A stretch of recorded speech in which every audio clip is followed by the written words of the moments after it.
Cubic metre basically 409 cubic metre পানী তেখেতসকলে এৰি দিছে আৰু তাৰ ফলত উত্তৰ লখিমপুৰ জিলাত 21খন গাঁৱৰ 11,000 পৰিয়ালে তেওঁলোকে প্লাবিত হ'বলগীয়া হৈছে।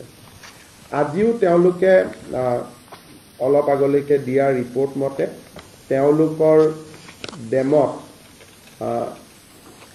যিটো পানী বৰ্তমানো তেওঁলোকৰ ডেমত পানী সোমাই আছে, কিন্তু এতিয়ালৈকে নতুন ডিসচাৰ্জ তেওঁলোকে কৰা নাই আৰু বৰ্তমান তেওঁলোকৰ ৰিজাৰ্ভিয়ৰতে পানী ৰাখি থাকিব পৰা অৱস্থাত আছে বুলি তেওঁলোকে কৈছে। অৰ্থাৎ আজি সেকেন্ড ডিসচাৰ্জ হোৱা নাই, বৰ্তমানলৈকে যোৱা গধূলিয়ে হোৱা ডিসচাৰ্জটোৱে আমাৰ পৰিলক্ষিত হৈছে। কাজিৰঙাটো বানপানী কাজিৰঙাৰ বিস্তীৰ্ণ অঞ্চল প্লাবিত কৰিছে আৰু কাজিৰঙাত আমাৰ যি কেম্প আছে, বেসিক্যালি ফৰেষ্টৰ বন পৰীক্ষণ চকী বা আমাৰ যিবিলাক ফৰেষ্টৰ চকী আছে, ইয়াত আমাৰ 233 ফৰেষ্ট চেকপোষ্ট থাকে, ভিতৰত তেওঁলোকে ডিউটি কৰে। তাৰে 95 ইতিমধ্যে ব্ৰহ্মপুত্ৰৰ পানীত প্লাবিত হৈছে।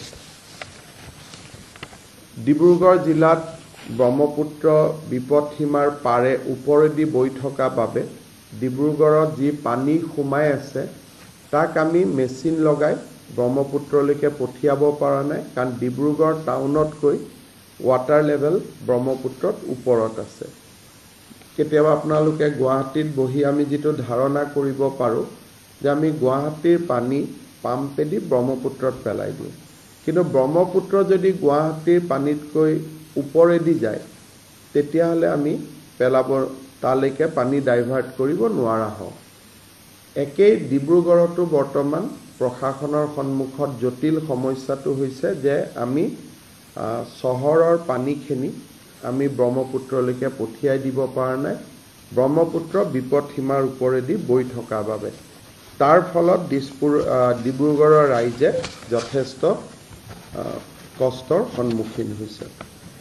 কাজিৰঙাত আজিৰ পৰা আমি ভেহিকুলাৰ ট্ৰেফিকৰ মুভমেণ্টত ৰেষ্ট্ৰিকশ্যন আনিছোঁ। আজিও এটা পহু আক্ৰমণত আঘাত পাইছে, যান বাহনৰ আক্ৰমণত, সেইকাৰণে আমি ট্ৰাকছ কমপ্লিটলি বন্ধ কৰিছোঁ। তেওঁলোকে নৰ্থ অসমেদি তেওঁলোকে ডিব্ৰুগড়ত সোমাব আৰু পাৰ্চনেল যিবিলাক ভেহিকুল আছে বা নাইট ছুপাৰ আছে তেওঁলোকক প্ৰতি আধা ঘণ্টাৰ মূৰে মূৰে পুলিচে এস্কৰ্ট কৰি লৈ যাব, যাতে 30 স্পীড মিটাৰটো মেইনটেইন কৰিব পৰা যায়।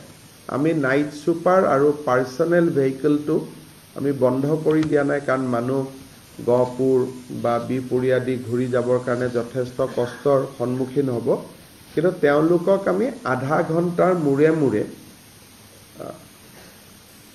এটা পাইলট এস্কৰ্ট কৰি 30 মিটাৰতকৈ যাতে বেছি স্পীডত নাথাকে সেই ধৰণে আমি তেওঁলোকক লৈ যাম।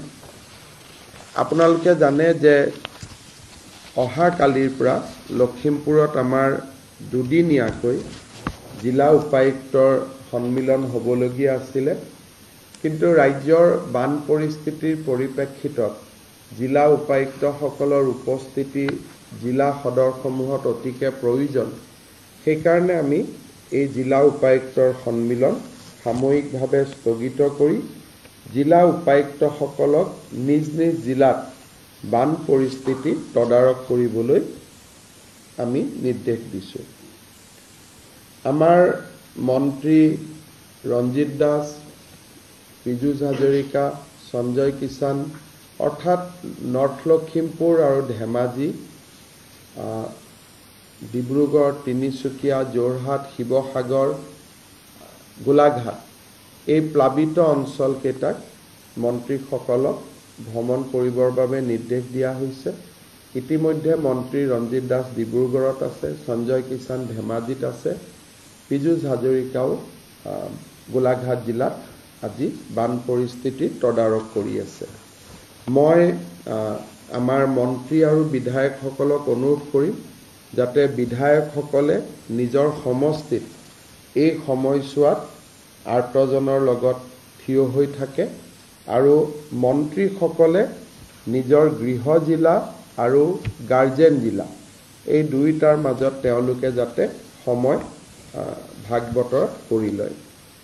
অহা বুধবাৰে আমি কেবিনেটৰ বৈঠক দিছোঁ আৰু কেবিনেটৰ বৈঠকত আমি ডিটেইলছ কথা পাতিম যে মানুহক আমি কি ধৰণে সহায় কৰিব পাৰোঁ। কিন্তু এই পৰিৱেশৰ মাজতো এটা সকাহ দিবলগীয়া খবৰ যে মথাউৰি বোকাখাতটোক বাদ দি এতিয়ালৈকে এই ছেকেণ্ড ৱেভ অফ ফ্লাডত এতিয়ালৈকে কোনো মথাউৰি ভঙা নাই বা ব্ৰিজ হোৱা নাই।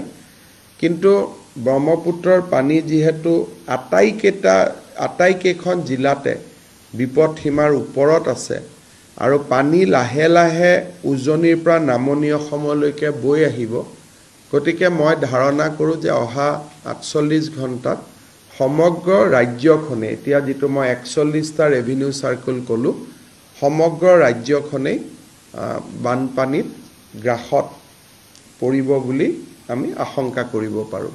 যদি নামনি অসমত বৰষুণ কমে আৰু উজনি আৰু অৰুণাচলতো যদি বৰষুণ কমে তেতিয়াহ'লে আমি কিছু সকাহ পাম।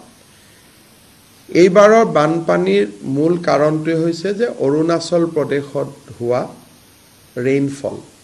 পাছিঘাট অঞ্চলত যোৱা কেইবাদিনৰ পৰাও নিৰবিচ্ছিন্নভাৱে বৰষুণ হৈ আছে। ব্ৰহ্মপুত্ৰলৈকে গোটেই পানীবোৰ অৰুণাচলৰ পৰা স্বাভাৱিকভাৱে তাত বৰষুণ হ'লে ভিতৰলৈকে আহে আৰু তাৰ লগতে উজনি অসমৰ জিলাসমূহতো হৈ থকা বৰষুণৰ বাবে বান পৰিস্থিতি জটিল হৈ পৰিছে।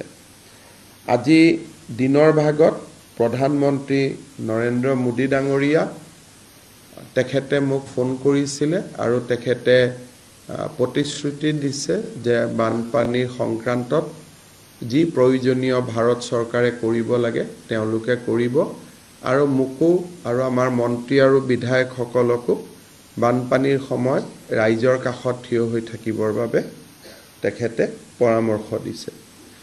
গৃহমন্ত্ৰী অমিত শ্বাহ ডাঙৰীয়ায়ো টেলিফোন কৰি মোক জনাইছে যে NDRFৰ পৰা আৰম্ভ কৰি সেনাবাহিনীলৈকে সকলোকে সষ্টম কৰি ৰখা হৈছে।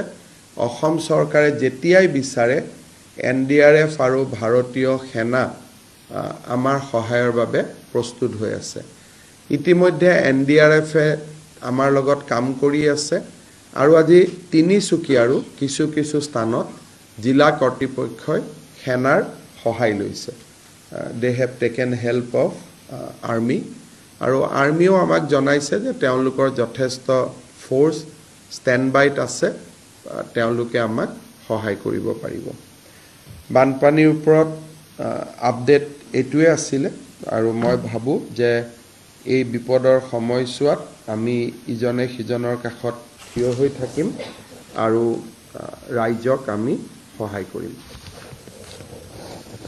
বানপানীৰ লগে লগে আজিৰ দিনটো এটা বিশেষ গুৰুত্বপূৰ্ণ দিন যে আজিৰ দিনটোৰ পৰাই আমাৰ যিটো কলনিয়েল লজ আছিলে, ক্ৰিমিনেল লজ আছিলে, এই কলনিয়েল ক্ৰিমিনেল লজসমূহ আজি এক প্ৰকাৰ ৰিপ্লেচ হ'ল ন্যায় সংহিতা, আমাৰ যিটো Indian penal code, Indian evidence act আৰু criminal procedure code, CRPC, IPC আৰু ইণ্ডিয়ান এভিডেন্স এক্ট, এই তিনিওখনৰ পৰিৱৰ্তে ভাৰতীয় ন্যায় সংহিতা, ভাৰতীয় নাগৰিক সুৰক্ষা সংহিতা আৰু ভাৰতীয় সাক্ষ্য অধিনিয়ম, যিটো এভিডেন্স এক্টৰ জাগাত আমাৰ ভাৰতীয় সাক্ষ্য অধিনিয়ম আজিৰ পৰা বলবৎ হ'ল।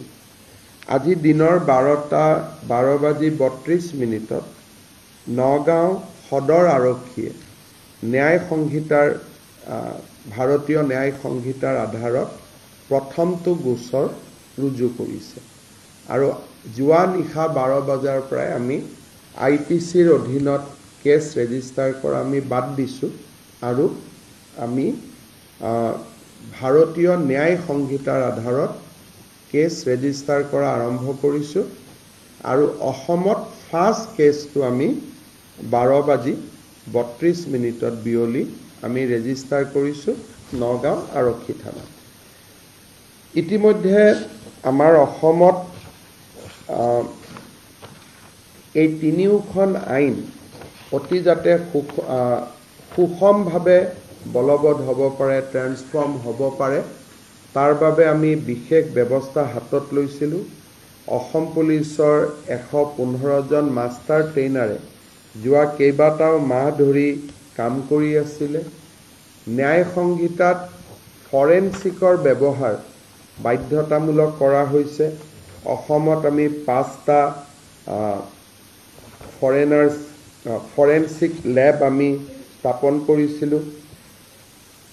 গান্ধীনগৰৰ নেশ্যনেল ফৰেনচিক ইউনিভাৰ্চিটিত আমি ক্ৰাইম চিন অফিচাৰ হিচাপে 500 আৰক্ষীক আমি ট্ৰেইন কৰাইছিলোঁ আৰু সেইকাৰণে অসমত আমি ক্ৰিমিনেল লজ, নতুন ক্ৰিমিনেল লজ, নতুন ন্যায় সংহিতা ৰূপায়ণ কৰোঁতে আমি অসুবিধা নাপাম বুলি আমি ধাৰণা কৰিব পাৰোঁ। We have already registered first case in Nagaon police station under Bharatiya Nyay Sanghita, and Assam government and Assam police and judicial officers have been given proper training, and we are well equipped to handle criminal justice system in the same situation. এই ন্যায় সংহিতাত বহুবিলাক positive কথা আছে।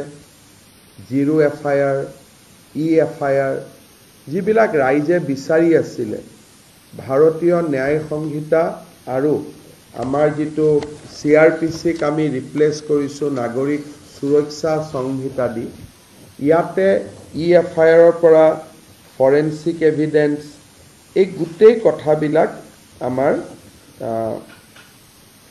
ইয়াত অন্তৰ্ভুক্ত হৈ আছে আৰু ইয়াত বহুতবিলাক ভাল কথা আছে। কিন্তু এই ন্যায় সংহিতাত অসমৰ সৈতে জড়িত এটা বিশেষ বিন্দু বা বিশেষ ক্লজ আমাৰ বাবে অত্যন্ত গুৰুত্বপূৰ্ণ। আপোনালোকে জানে যে যোৱা 1 বছৰৰ পৰা বা 1.5 বছৰত আমি চাইল্ড মেৰেজৰ এগেইনষ্টত আমি কাম কৰি আছোঁ। চাইল্ড মেৰেজৰ সম্পৰ্কত কিছু হাইকোৰ্টে ইছলামিক লৰ ইণ্টাৰপ্ৰিটেশ্যনত মাইনৰ মেৰেজৰ ক্ষেত্ৰত এটা কিছু ডিফাৰেঞ্চিয়েট জাজমেণ্ট দি ৰাখিছিলে। সেইকাৰণে আমি অসমত পস্কো এক্ট আমি আনিবলগীয়া হৈছিলে যাতে ইছলামিক এক্টৰ ইণ্টাৰপ্ৰিটেশ্যনটোৰ আমি অভাৰকাম কৰিব পাৰোঁ আৰু সেই ধৰণে আমি চাইল্ড মেৰেজৰ ওপৰত আমি যুঁজ দিছিলোঁ। এতিয়া ইয়াত এটা খুব ভাল প্ৰভিজন আহিলে যে চাইল্ড মেৰেজ কোনোবাই যেতিয়া কৰে, সবচে ডাঙৰ কথা যে উইথ কনসেন্ট 18 বছৰৰ তলৰ ছোৱালীৰ লগত সেক্সুৱেল ইণ্টাৰকোৰ্স কোনেও কৰিব নোৱাৰে। The minimum age for sexual intercourse with consent for married women has been raised from 15 years to 18 years. তাৰমানে এতিয়া 18 বছৰৰ তলৰ ছোৱালীক যদি কোনোবাই বিয়া কৰায় আৰু যদি তাত সন্তান থাকে, তেতিয়াহ'লে সেক্সুৱেল ইণ্টাৰকোৰ্স ইজ প্ৰুফ। যে 18 বছৰ আপুনি 16ত বিয়া কৰালে, 12 বছৰত বিয়া কৰালে, 18 বছৰ আগতে আপোনাৰ সন্তান হ'ল। তাৰ মানে 18 বছৰৰ আগতে আপুনি আপোনাৰ পত্নী হলেও আপুনি সেক্সুয়াল ইন্টাৰকোৰ্স কৰিব নোৱাৰে আৰু যেহেতু সেক্সুয়াল ইন্টাৰকোৰ্স কৰিছে this has become a new category of offense under ভাৰতীয় ন্যায় সংহিতা ইয়াৰ ফলত চাইল্ড ম্যাৰেজৰ ওপৰত আমি বহুত কাম কৰিব পাৰিম আৰু ন্যায় সংহিতাত কোৱা হৈছে যে 18 yearsৰ তলৰ even consensual intercourse is equivalent to rape অৰ্থাৎ 16-17 বছৰৰ ছোৱালীক with consent to যদি আমি sexual intercourse কৰো it will be considered as rape and it will be punishable as offense of rape গতিকে ইয়াৰ ফলত আমাৰ চাইল্ড ম্যাৰেজৰ বিৰুদ্ধে যুঁজ দিয়াত আমাৰ বহুতখিনি সহায় হ'ব আৰু এই বিষয়ত আমি যথেষ্ট কাম কৰিম যাতে ৰাইজক নতুন অফেন্সৰ বিষয়ে আমি জনাব পাৰিম সাফিচিয়েন্ট টু সে that এতিয়া মই বিয়া কৰাব পাৰো কিবা কাৰণত বিয়া হ'ল ঘটনা চক্ৰ কিন্তু মই ইন্টাৰকোৰ্স কৰিব নোৱাৰো গতিকে চাইল্ড ম্যাৰেজৰ লগত 18 বছৰ তলতটো prohibited আছে পানিশমেন্ট কম আছিল 3-4 years কিন্তু যেতিয়া আপুনি child marriage with sexual intercourse it will become a rape ধৰ্ষণৰ গোচৰত তাক আমি তদন্ত কৰিব পাৰিম আৰু আদালতে শাস্তি দিব পাৰিব ইয়াৰ উপৰিও ন্যায় সংহিতাত যেনেকে আপোনালোকে বহুত সময় দেখা পায় যে বেয়া কাম কৰিবৰ কাৰণে শিশুক জড়িত কৰোৱা হয় কাবাক থ্ৰেটনিং দিবৰ কাৰণে কিবা চিঠি পত্ৰ দিবৰ কাৰণে শিশুক ব্যৱহাৰ কৰা হয় ইয়াক ন্যায় সংহিতাত অফেন্স বুলি লোৱা হৈছে আৰু ভিকটিমক এফআইআৰৰ কপি দিয়া কিবা কাৰণত যদি প্ৰসিকিউশনে কেছ উইথড্ৰ কৰে কোৰ্টে ভিকটিমক শুনিব পাৰিব আৰু কেছ এটা ৰেজিষ্টাৰ হলে 90 দিনৰ পিছত কেছটোৰ প্ৰগ্ৰেছ কি সেই বিষয়ে ভিকটিমক জনোৱা দি বহুত বিলাক positive things has been incorporated in the new ন্যায় সংহিতা অসমৰ কনটেক্সটত আমাৰ চাইল্ড ম্যাৰেজৰ ওপৰত যুঁজ দিয়াৰ কাৰণে আমি বহুখিনি এই নতুন নাগৰিক সংহিতাৰ কাৰণে আমি বল পাম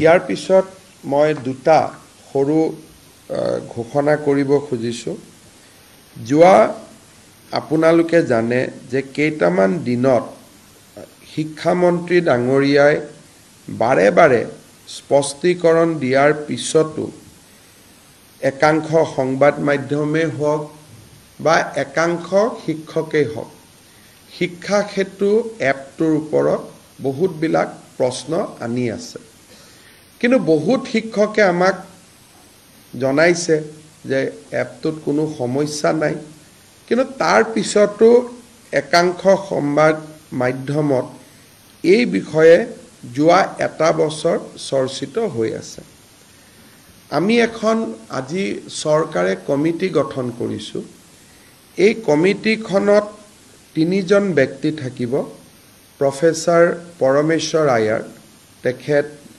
dean IIT Guwahati professor Sarat Kumar Patra তেওঁ director Indian information of technology Guwahati doctor Hiten Choudhury তেওঁ কটন কলেজৰ head of the department computer science and information technology অৰ্থাৎ ৰাজ্যত ইনফৰমেশন টেকনলজিৰ ওপৰত যদি কোনোবা বিশেষজ্ঞ বা কম্পিউটাৰৰ ওপৰত যদি আমি বিশেষজ্ঞ বুলি কওঁ এওঁলোকতকৈ আৰু ওপৰত বিশেষজ্ঞ আজিৰ দিনত হয়তো আমাৰ ৰাজ্যত 2-4 জন থাকিলেও ফটক কৰি পাবলৈ টান হ'ব এই তিনিওজন ব্যক্তি আৰু য'ত director elementary education will be the member secretary director elementary এডুকেশ্যনে মেম্বাৰ ছেক্ৰেটাৰী হিচাপে কাম কৰিব শিক্ষা ক্ষেত্ৰৰ গুণগত মানদণ্ডৰ ওপৰত এটা কোনোবাই সময়ত স্কুলত যাব বেয়া পায় হেতু এটা বেলেগ কথা শেষলৈকে স্কুলত থাকিব দিলে বেয়া পায় হেতু এটা বেলেগ কথা কিন্তু একাংশ সংবাদ মাধ্যমে কৈ আছে নহয় গছৰ ওপৰত উঠি এটেন্ডেন্স দিব লাগে এতিয়া যিসকলে এপটো পৰিচালনা কৰিছে তেওঁলোকে মোক জনাইছে যে এইবোৰ একো কৰিব নালাগে ৰেকৰ্ডখিনি লৈ ল'ব 4টা বজাৰ পিছত ঘৰত আহিও বস্তুখিনি আপলোড কৰি দিব পাৰি কোনো গছত বা ঘৰত উঠাৰ কোনো প্ৰয়োজন নাই কিন্তু গোটেই শিক্ষা ব্যৱস্থাটো যোৱা কিছুদিনৰ পৰা এটা এনেকুৱা এটা পৰিৱেশ কৰি দিয়া হৈছে যে মানে একেবাৰে যেন গভৰ্ণমেণ্টে এটা তগলকি নীতি চলাই আছে আমি সকলো এটা কথা বুজিব লাগিব যে অসমৰ আটাইতকৈ দৰিদ্ৰ ছাত্ৰ ছাত্ৰীসকল চৰকাৰী স্কুলত পঢ়ে আটাইতকৈ দুখীয়া ল'ৰা ছোৱালী চৰকাৰী স্কুলত পঢ়ে আৰু তেওঁলোকক যদি আমি ন্যায় দিব নোৱাৰো শিক্ষাই অসমতাৰ সৃষ্টি কৰিব অকল ধনী মানুহৰ ঘৰৰ ল'ৰা ছোৱালী ডাক্তৰ হ'ব ইঞ্জিনিয়াৰ হ'ব আৰু দুখীয়া মানুহৰ ঘৰৰ ল'ৰা ছোৱালী কেতিয়াও ডক্টৰ ইঞ্জিনিয়াৰ হ'ব নোৱাৰিব গান্ধীজীয়ে কৈছিল যে শিক্ষাই সমতাৰ সৃষ্টি কৰে education has a equalizing effect in our society কিন্তু যদি সৰকাৰী শিক্ষকসকল স্কুলত না যায় তে শিক্ষাই ইমান এটা ডাঙৰ অসমতাৰ সৃষ্টি কৰিব যে সেই অসমতা আমি দূৰ কৰিব নোৱাৰো আজি মই এটা উদাহৰণ দিছো প্ৰতিদিন বাতৰি কাকতখনে এই ধৰণৰ কথা লিখে গছৰ ওপৰত উঠে গছৰ তলত উঠে কিন্তু তেওঁৰ বা মোৰ 2টা ল'ৰা ছোৱালীয়ে প্ৰাইভেট স্কুলত পঢ়িছো গতিকে এই দুখীয়া দৰিদ্ৰ সৰকাৰী স্কুলত পঢ়া ল'ৰা ছোৱালীৰ যেটো প্ৰয়োজনীয়তা যে শিক্ষক এজন তেওঁলোকৰ বাবে মৌলিক অধিকাৰ শিক্ষকজন তেওঁলোকৰ মৌলিক অধিকাৰ তেওঁলোক that is their fundamental rights গতিকে শিক্ষকজনক সময়ত উপস্থিত থাকিব কোৱাটো সৰকাৰখনৰ বাবে অপৰাধ হ'ব নোৱাৰে শিক্ষা মন্ত্ৰীক তাৰ কাৰণে অপৰাধী সজাব নোৱাৰে কিন্তু যদি এপটোত কিবা ভুল আছে ডেফিনেটলি আমি ঠিক কৰিব লাগিব যদি এপটোত হসাই গছৰ ওপৰত উঠিহে এপটোত পৰীক্ষা দিব লাগে এটেন্ডেন্স দিব লাগে দেন শিক্ষা বিভাগে তাৰ উত্তৰ ডেফিনেটলি দিব লাগিব আৰু শিক্ষা বিভাগো ৰাইজৰ কাঠগড়াত থিয় হ'ব লাগিব সেই কাৰণে মই অসমৰ শিক্ষক সমাজক অনুৰোধ কৰি যে যিসকলে এপটোৰ গুণগত মানদণ্ডৰ ওপৰত প্ৰশ্ন কৰিছে তেওঁলোকে ডাইৰেক্টৰ এলিমেণ্টাৰী এডুকেশ্যনৰ ওচৰত তেওঁলোকৰ অভিজ্ঞতাখিনি লিখি দিলে এই তিনিওজন কমিটি যি তিনিখন কমিটি আছে ডক্টৰ পৰমেশ্বৰ আয়াৰ তেওঁ গুৱাহাটী আইআইটিৰ dean doctor Sarat Kumar Patra director Indian institute of information technology Guwahati আৰু doctor Hiten Choudhury head of the department of cotton college computer science আৰু ইনফৰমেশ্যন টেকনলজিৰ HOD এই তিনিওজন ব্যক্তিয়ে স্কুলবিলাকতো যাব এপটো নিজে চলাই চাব তাত কিবা ভুল আছে নেকি আৰু শিক্ষকসকলৰ কথাও শুনিব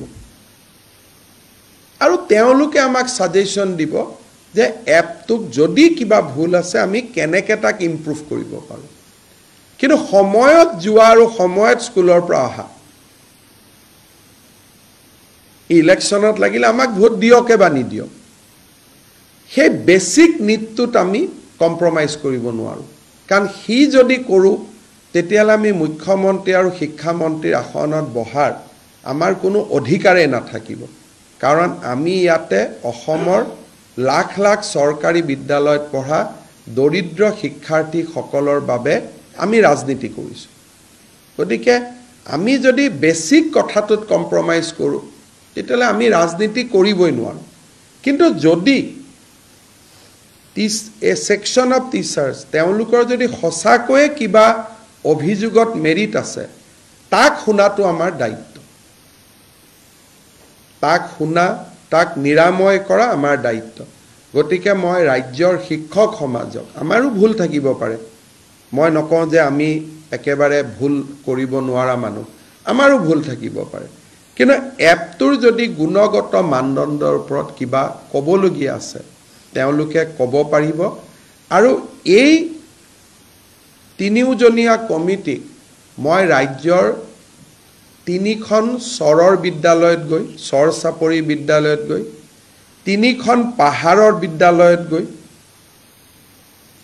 3খন পাহাৰ, 3খন চৰ আৰু 3খন আমাৰ একেবাৰে পিছপৰা অঞ্চলৰ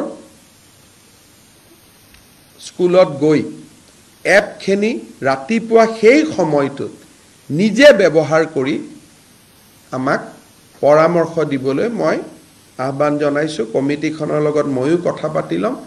জুলাই মাহৰ 31 তাৰিখলৈকে যিহেতু গৰম বন্ধ থাকিব, সকলো শিক্ষকক এই কমিটিত মই তেওঁলোকৰ অভিজ্ঞতা কমপ্লেইন দিবৰ বাবে মই অনুৰোধ কৰিম।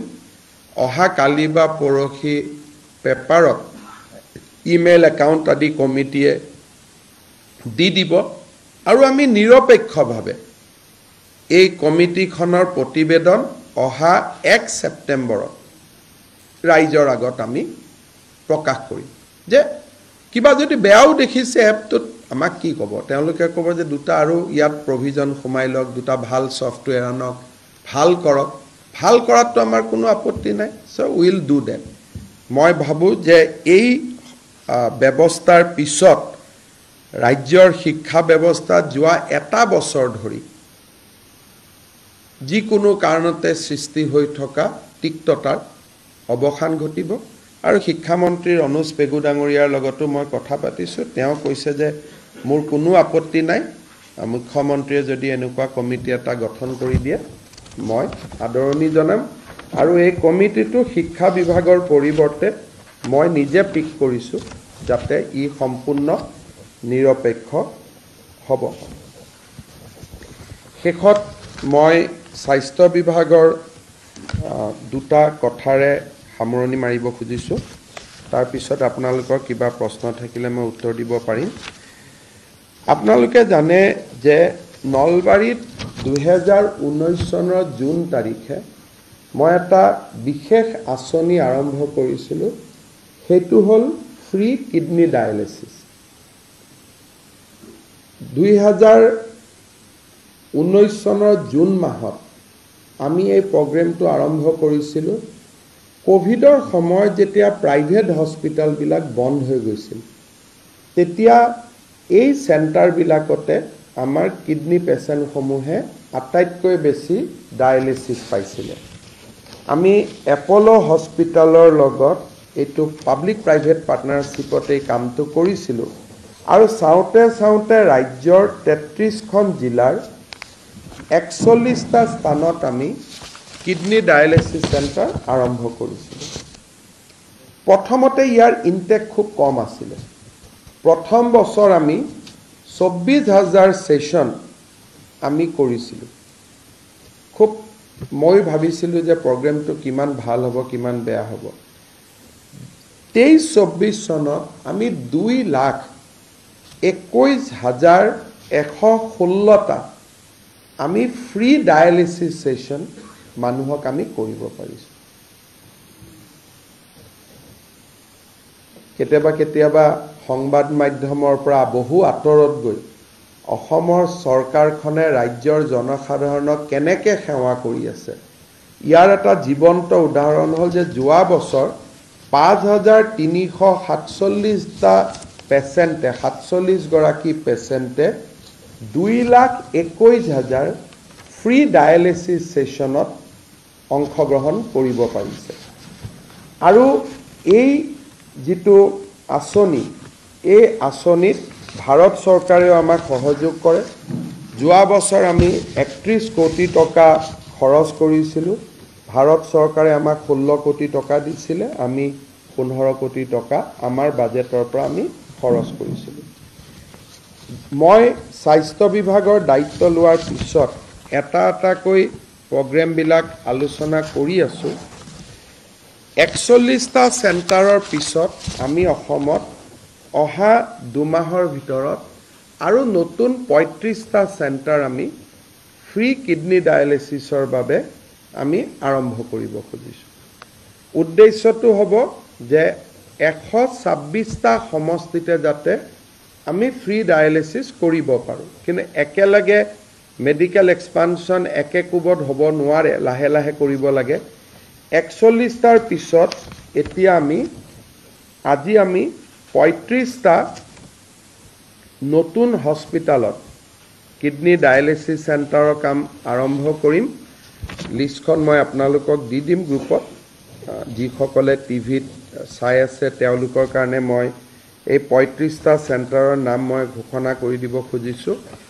Naharkatia sub divisional civil hospital, Digboi civil hospital, Jonai civil hospital, Tinsukia medical college, Moran CHC, Sapekhati model hospital, Teok FRU, Jakhalabandha মহকুমা চিকিৎসালয়, লামডিং মহকুমা চিকিৎসালয়, গুৱাহাটীৰ ধীৰেনপাৰা FRU, পাণ্ডু FRU, আমিনগাঁৱৰ Tularam Bafna civil hospital, Rangia model hospital, Nalbari medical college, Kokrajhar medical college, Dekargaon model hospital, Tihu FRU, Nagaon medical college, Lakhipur model hospital Goalpara, Kalgachia civil hospital Barpeta Jania, Bajali civil hospital, Tamulpur sub divisional hospital, Dudhnoi CHC,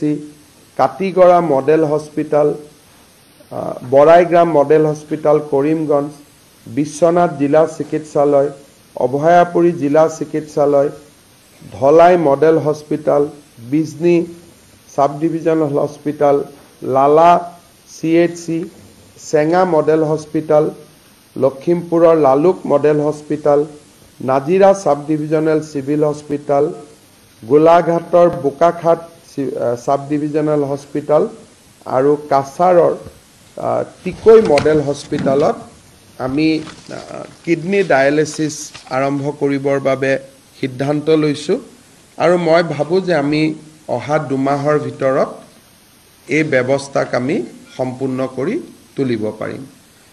ৰাজ্যৰ বান পৰিস্থিতি, ন্যায় সংহিতা, শিক্ষা সেতু এপ, কিডনি ডায়েলিচিছ, এই 4টা কথা আপোনালোকক কোৱাৰ বাবে মই আপোনালোকক নিমন্ত্ৰণ কৰিছিলোঁ। কিবা যদি আপোনালোকৰ প্ৰশ্ন আছে আপোনালোকে সুধিব পাৰে।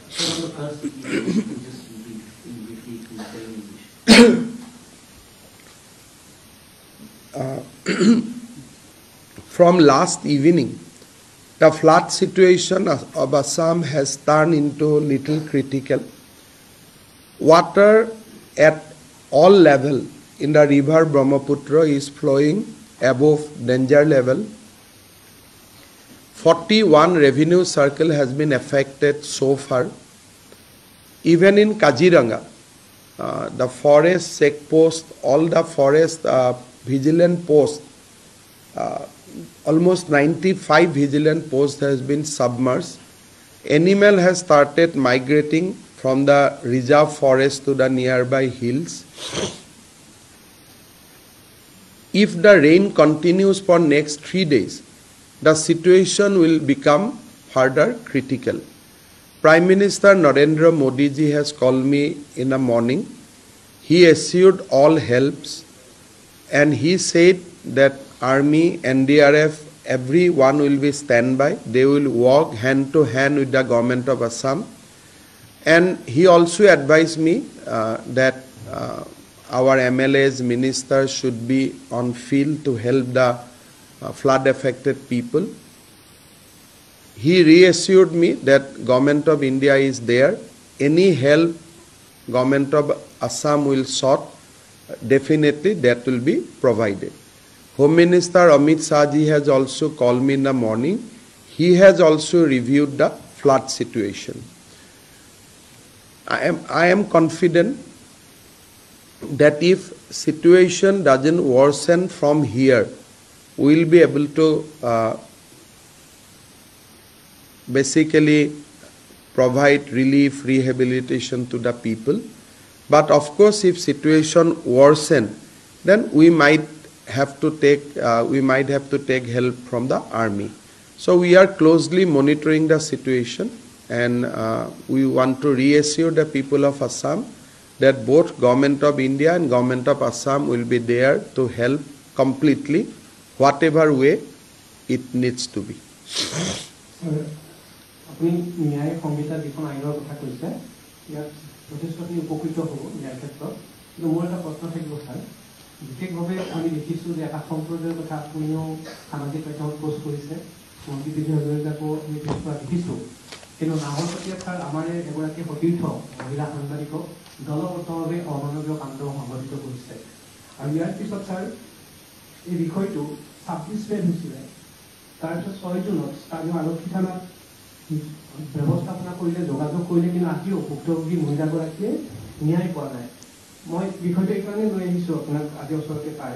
ইতিমধ্যে বিভিন্ন ধৰণৰ দল সংগঠনে প্ৰতিবাদ কৰাও আৰম্ভ কৰিছে, কিন্তু ছাৰ প্ৰতিবাদটো অসম আৰক্ষীয়ে যিমান পাৰে কেছবোৰ ৰিজল্ভ কৰিবৰ বাবে চেষ্টা কৰে। আপোনালোকে দেখিছে যোৱা কেইটামান দিন আগতে ধুবুৰীত এটা ঘটনা সংঘটিত হৈছিল, অভয়াপুৰীত এটা ঘটনা সংঘটিত হৈছিল। যিমানবোৰ ঘটনা বা ক্ৰিমিনেল কেছ ৰিজল্ভ কৰিব পাৰি পুলিচে কৰে, কিন্তু সদায় হত্যাকাৰীয়ে পুলিচে আজি মই মাৰ্ডাৰ কৰিলোঁ, অহাকালিয়ে মাৰ্ডাৰটো ধৰাত পৰক, তেনেকৈ প্ৰত্যেকজন হত্যাকাৰীয়ে প্ৰমাণ এৰি থৈ নাযায়। কিছুৱে প্ৰমাণ এৰি থৈ যায়, কিছুৱে প্ৰমাণ এৰি থৈ নাযায়। যোনে প্ৰমাণ এৰি থৈ নাযায় তাৰ বাবে আৰক্ষীয়ে কষ্ট কৰিব লাগে, কেতিয়াবা সময় লাগে। যেনেকৈ গুৱাহাটীত এটা মাৰ্ডাৰ হৈছিলে, হেলমেট পিন্ধি পেলাই এজন আমাৰ ব্যৱসায়ী এজনক হত্যা হৈছিলে। ছমাহ পেপাৰত যথেষ্ট সমালোচনা হৈছিল যে হত্যাকাৰীক ধৰিব পৰা নাই, ছমাহ পিছত আৰক্ষীয়ে ধৰিব পাৰিলে। গতিকে অপৰাধ তদন্তৰ যিটো গতি, সেই গতিটো আৰক্ষীয়ে নিষ্ঠাৰে সৈতে কৰি আছে, আৰু অসম আৰক্ষীয়ে মই নাভাবোঁ যে ক'ৰবাত কম্প্ৰমাইজ কৰিব।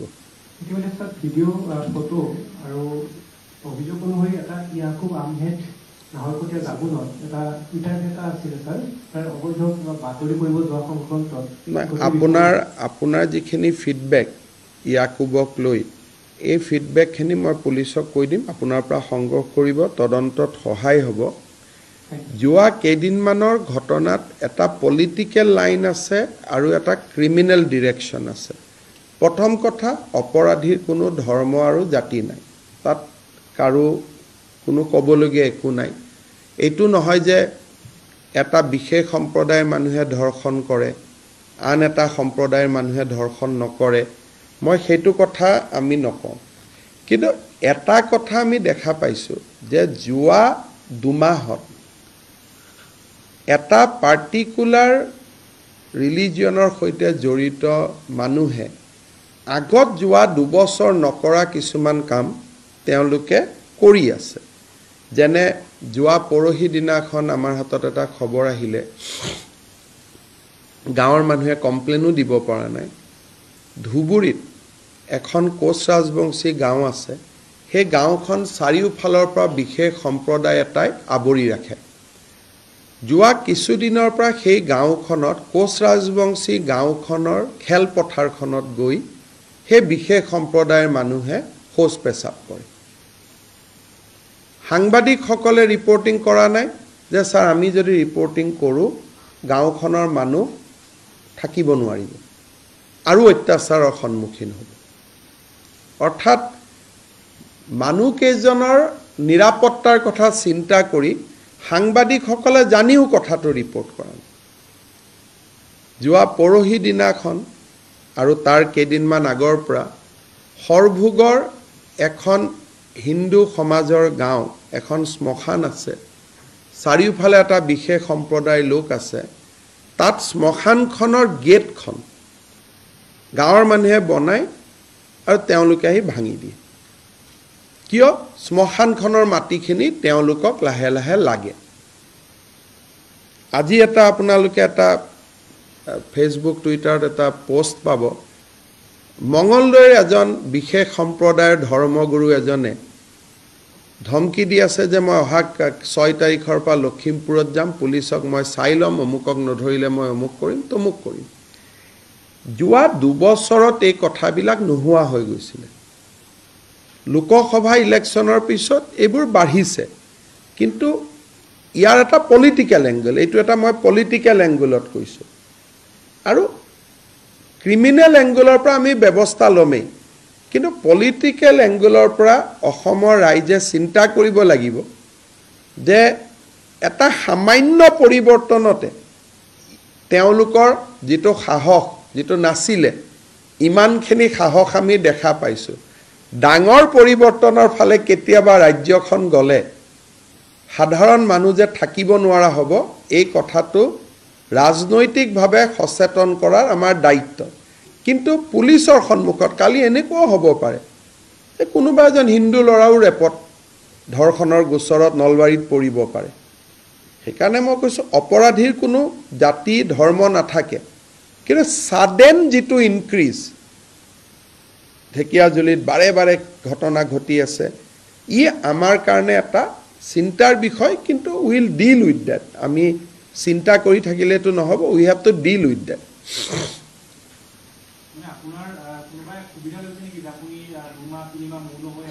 চক ইলেকশ্যন যেতিয়া হয় MCC চলি থাকে আৰু তেতিয়া আমি সাধাৰণতে আমি বেক সিট লওঁ এইটো এটা পলিটিচিয়ানসকলে 2 মাহ 3 মাহ আমি এটা বেক সিটত যাবলগীয়া হ'ল মডেল কোড অফ কণ্ডাক্ট থাকিলে তাৰ পিছত কোনোবা এটা সিটত 10-12 লাখ ভোটত জিকি ল'লে অলপ প্ৰেৰণা পালে স্বাভাৱিকভাৱে 2-3 দিন এটা ভূমিকম্প হ'লে তাৰটো এটা ৰিয়েকশ্যন থাকে 10 লাখ ভোটত ইলেকশ্যন জিকাটোতো এটা ডাঙৰ ভূমিকম্প গতিকে এটা মৃদু ভূমিকম্প তাৰ পিছত লাহে লাহে হৈ থাকে so we have to deal with that আমি ডিল কৰি থাকিম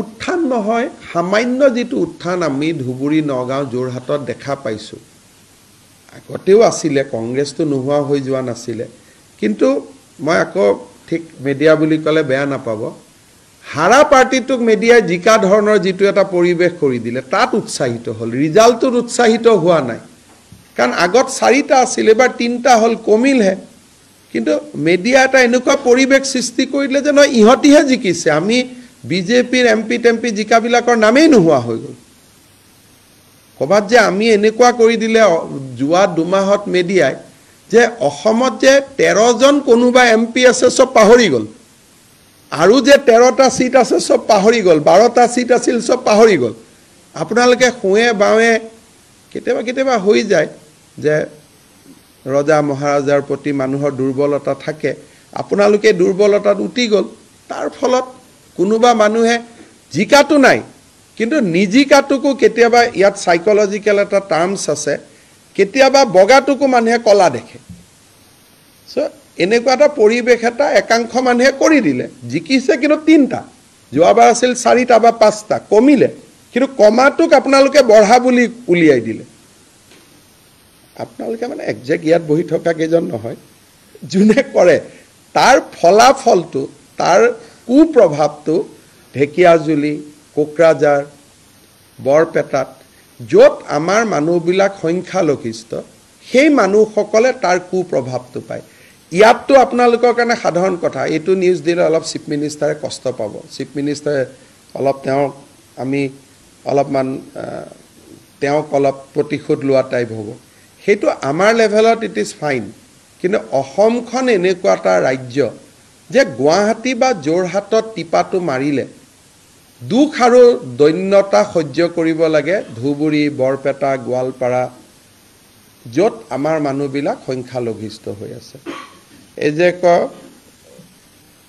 গড়গাঁৱত মাৰিলো টিপা অমুকত পৰিলে শিপা এনেকৈ ভাল এটা বিহু গানো আছে আমাৰ ইয়াত আপুনি মই কোন ডাঙৰ বা আমাৰ ইগো আমাৰ প্ৰতিযোগিতা এইবোৰ চলিব কিন্তু এইবোৰ যেতিয়া চলে তাৰ লগে লগে আপোনালোকে দেখিব তাৰ ৰিয়েকশ্যনটো নামনি মধ্য অসম বা উত্তৰ অসমত যিবিলাক জাগাত আমাৰ অসমীয়া মুখ্য ধাৰাৰ মানুহবিলাক যিকোনো কাৰণতে নহওক আমি সংখ্যালঘিষ্ঠ হৈ গৈছোঁ তেওঁলোকৰ গাত ডিৰেক্টলি পৰে they have to face it ইয়াত একো নাই ইয়াততো আপোনালোকৰ কাৰণে ভাল হ'ল দে অমুক জিকিলে CMৰ কষ্ট হ'ল চ' ইট ইজ ভেৰি ইজি আমাৰ ইয়াৰ কাৰণে এইটোতো একদম সৰু কথা আপুনি মই এইবিলাক আমাৰ মানুহ মাত্ৰে ইগ' থাকে আমাৰ ইগ' ছেটিছফাই হৈ গ'ল কিছুমান পেপাৰ মালিকে ভাবিলে যে ময়ে হৰুৱাই দিলোঁ মোৰ নিউজটোৱে পঢ়িয়ে হাৰিলে লাগিলে পেপাৰখন যিমানেই নচলক কিয় কোনো কথা নাই but that is a ego' satisfaction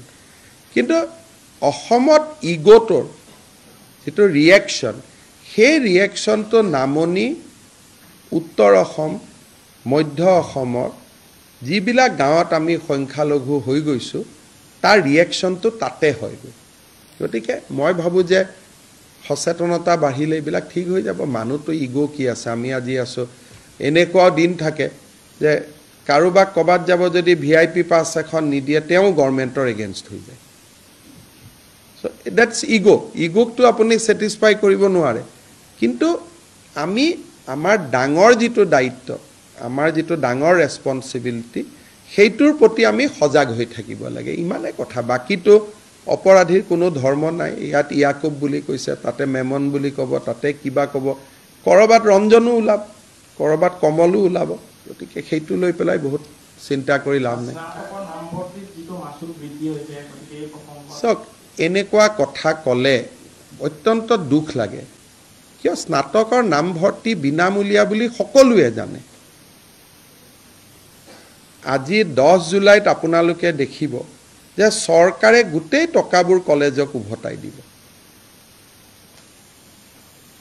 এতিয়ালৈকে মই যোৱা দিনা প্ৰেছ কনফাৰেন্স কৰালৈকে 57,000 ল'ৰাই বিনামূলীয়া এডমিশ্যন লৈছে আৰু চৰকাৰে বিনামূলীয়া নামভৰ্তি কৰি টকা কলেজক দিয়েহে আৰু আপোনালোকে লিখিছে বোলে আমি কলেজৰ ফিজ বঢ়াই টকা গভৰ্ণমেণ্টত লওঁহে চৰকাৰৰ আৰ্থিক পৰিস্থিতি ঠিক কৰাৰ কাৰণে গতিকে সত্যৰ অপলাপ হ'ব লাগে ইমান সত্যৰ অপলাপটোতো হিটলাৰৰ গোৱেলছেও কৰা নাছিল গোটেই অসমে জানে যে অসমৰ কলেজত বিনামূলীয়া এডমিশ্যন পাব হোষ্টেল মেছ ডিউজ আমি দিম আমি নিযুত মইনা দিম গতিকে অসমৰ দৰে কলেজত পঢ়িলে বিনামূলীয়াকৈ পঢ়া বেলেগ ষ্টেট এখন ক'ত আছে মইতো ঝাৰখণ্ড কৰ্ণাটক চবত ঘূৰি আছোঁ শুনিলে মানুহে মুখ মেলি চাই থাকে যেতিয়া মই কওঁ আমি স্কুটি দিওঁ আমি চাইকেল দিওঁ কলেজত আমি বিনামূলীয়া এডমিশ্যন দিওঁ মানুহে এনেকৈ মুখখন মেলি চাই থাকে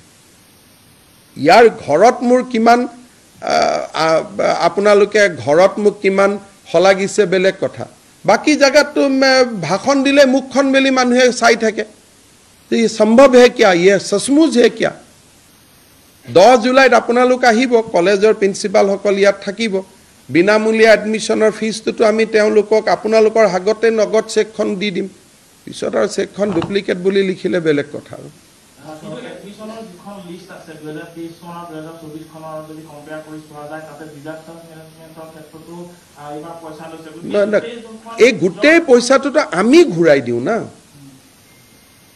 কলেজে পইচাটো কাৰ পৰা লয় যেতিয়া এডমিশ্যনটোৱে বিনামূলীয়া কলেজে চৰকাৰকহে সেই বিলখন দিয়ে কলেজে ফিজটো যে বঢ়াইছে ষ্টুডেণ্টৰ পৰাতো নলয় কলেজে পইচাটো চৰকাৰৰ পৰাহে লয় চৰকাৰৰ পৰা 2 টকা বেছি ল'লে তাত বেয়া পাবলগীয়া কি আছে কলেজখন ভাল কৰি চলিব আমাৰ অসমে লিখি আছে যে কলেজক বিনামূলীয়া নামভৰ্তি কৰি কলেজবিলাকক ধ্বংস কৰি দিয়া হ'ল এয়া লিখি আছে মনোজ গোস্বামী ডাঙৰীয়া জয়ন্ত বৰুৱা ডাঙৰীয়া লিখি আছে যে আমি ফিজ লৈ আছো এটা কোনটো সঁচা আমাৰ অসম সঁচা নে প্ৰতিদিন সঁচা এটা আপোনালোকে মোক উত্তৰটো দিয়ক একে আমাৰ অসমে লিখি আছে যে বিনামূলীয়া নামভৰ্তি কৰি আমি কলেজবিলাক ধ্বংস কৰি দিলো লিখিছে না নাই আপোনালোকে আজি 7 দিন আগত আৰু প্ৰতিদিনে লিখিছে নামভৰ্তি টকা লৈ আমি ল'ৰা ছোৱালীক ধ্বংস কৰি দিলো এটা কোনটো সঁচা আমাৰ অসম সঁচা নে প্ৰতিদিন সঁচা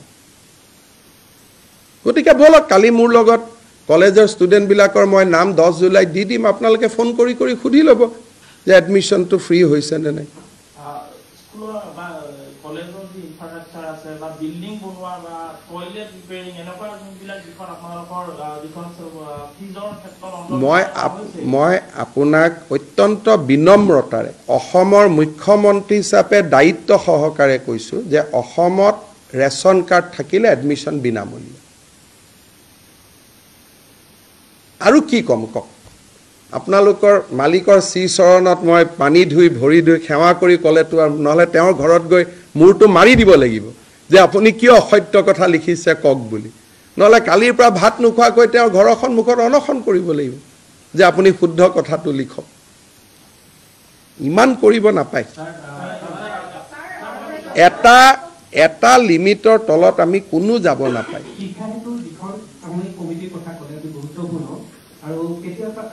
কালিৰ পৰাই কৰিব। গৰম বন্ধৰ কাৰণে শিক্ষকসকলে কমপ্লেইনটো লিখিব ভাল পাব না। স্কুলত থাকোঁতেতো এইবিলাক কৰিব নোৱাৰে। এইকেইটা দিন আৰামত কমপ্লেইন দিব পাৰি। একচুৱেলি সমস্যাটো কি, আপুনি প্ৰশ্নটো সুধিছে কি আপোনাৰ মালিকৰ ল'ৰা ছোৱালী যে গভৰ্ণমেণ্ট স্কুলত পঢ়া নাই কাৰণে তাৰ ছিষ্টেমটো নাজানে। প্ৰব্লেমটো হৈছে ডাঙৰ ডাঙৰ স্কুল কলেজত যে পঢ়ে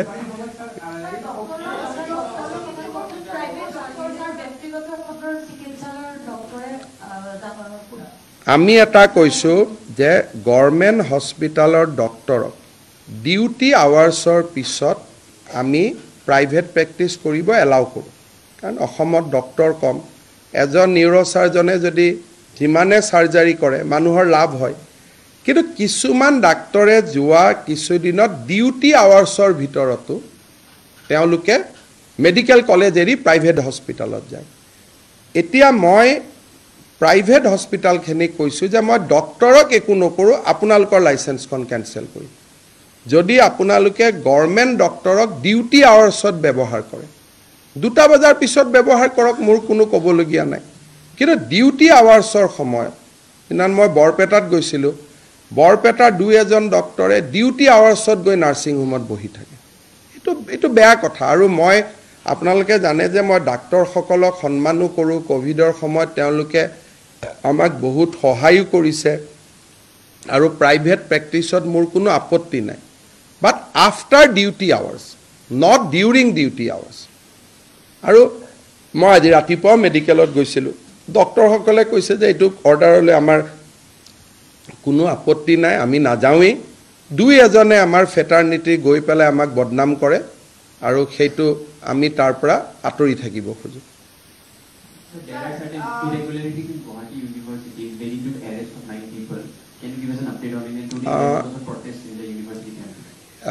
I think Guwahati University is facing a serious issue on it. তেওঁলোকৰ যিটো মাৰ্কছ থাকে লিগেচি, অৰ্থাৎ যোৱা বছৰৰ ৰিজাল্ট, আগৰ বছৰৰ ৰিজাল্টটো দিয়াৰ পিছত তেওঁলোকৰ ছফ্টৱেৰটো ইমান উইক যে যোনে তোনে গৈ মাৰ্কছটো চেঞ্জ কৰি দিব পাৰে। যিটো ছফ্টৱেৰ কোম্পানী আছে তেওঁলোকৰ ইয়াৰ এডমিনিষ্ট্ৰেটিভ অফিচাৰজনক আমি এৰেষ্ট কৰিছিলোঁ আৰু তেওঁৰ বেংক একাউণ্টত বহুতবিলাক টকা জমা হৈছে আৰু আমি এটা এটাকৈ ধৰি আছোঁ। কিন্তু তেওঁ পুলিচৰ আগত ষ্টেটমেণ্ট দিছে যে ছাৰ ময়ো কৰোঁ আৰু ইউনিভাৰ্চিটিৰ মানুহে আহিও কম্পিউটাৰত বহি নম্বৰটো চেঞ্জ কৰি দিয়ে।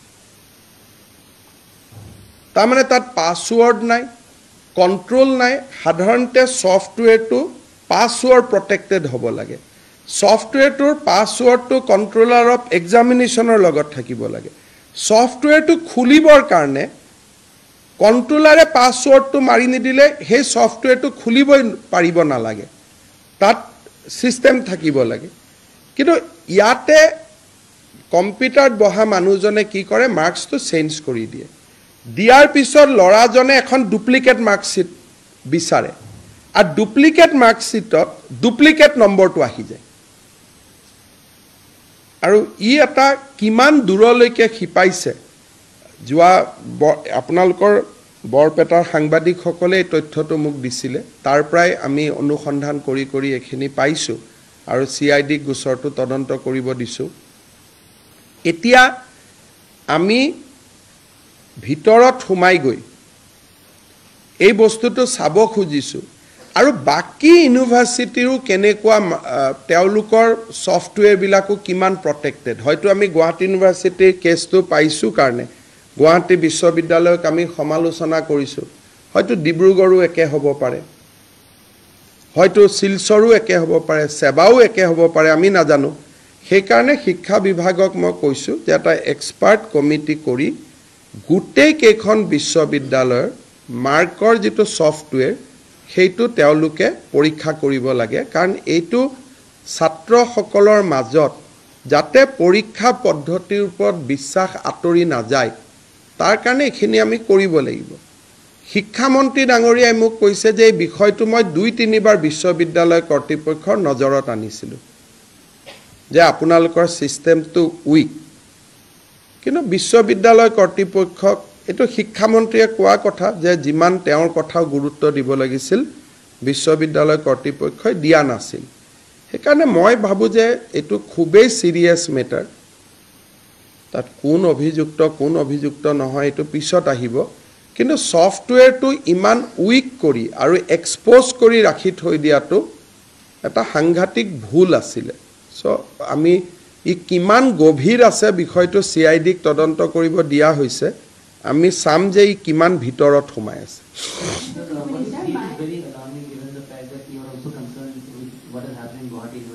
state-run university. So all the state-run institutions that you have, are you bringing them under the ambit of the investigation now? Look, I should not bring them under investigation because without allegation, using the word investigation against the university is a very serious thing.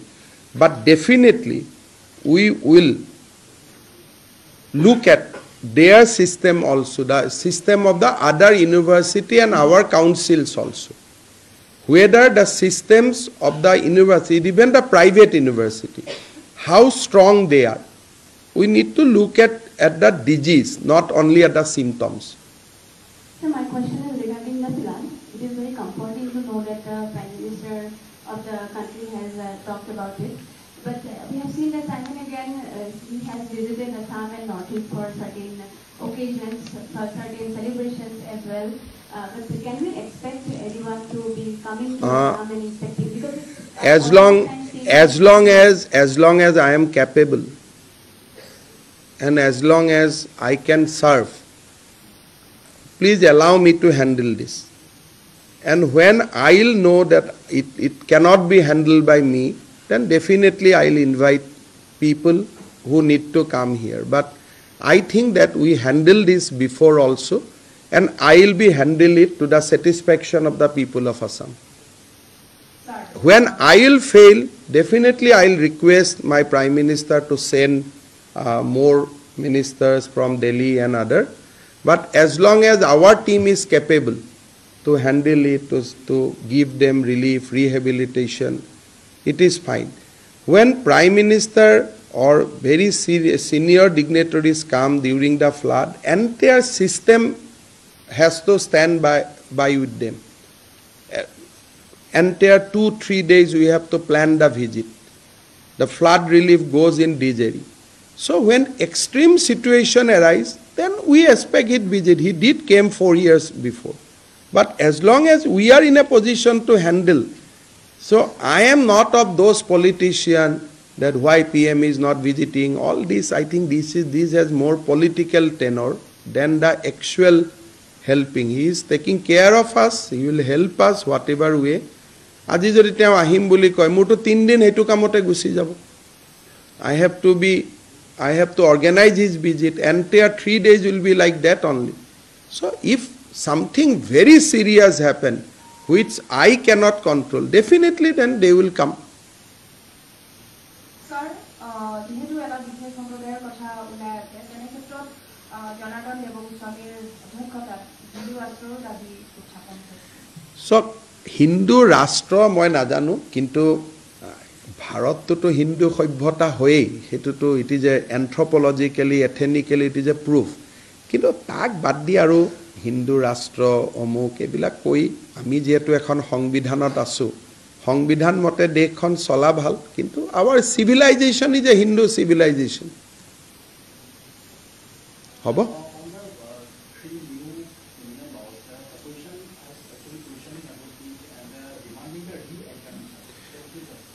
I think I have already explained that this today is a very important day in the nation's journey to decolonize ourselves. So we started that journey in 1947.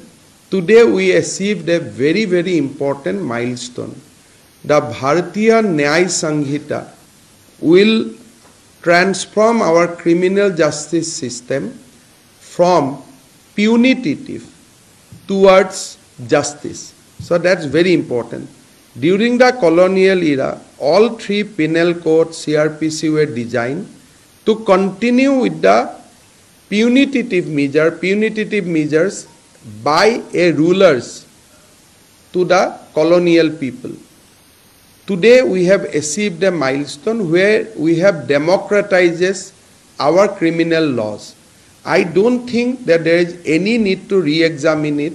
Rather, most important thing is we have to sensitize more and more the advocates, the judiciary, the police, so that the journey we have started from today becomes successful and we can be proud of our own criminal justice system, not a British criminal justice system. We have developed our own criminal justice system, and I am sure that one day nation will be proud of it. Thank you.